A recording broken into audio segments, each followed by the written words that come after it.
Good morning বন্ধুরা, শুভ সকাল। বিকেলবেলা এইভাবে মা আর মেয়ে কোথায় যাচ্ছি বলো তো?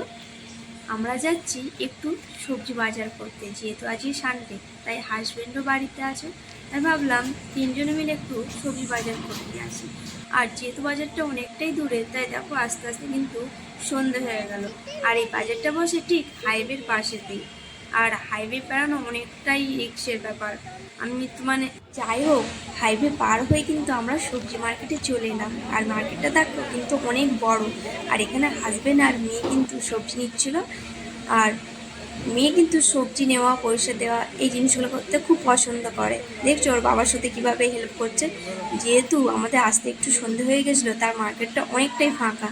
আর এখানে কিন্তু দেখো মেয়ে আর হাজব্যান্ড কাঁচা লঙ্কা নিচ্ছিল। আর মেয়ে দেখছো ওর পাপাকে কেমন হেল্প করে দিচ্ছে। ব্লগটা তোমাদের কেমন লাগলো অবশ্যই কমেন্ট করে জানিও। আর ভালো লাগলে ফলো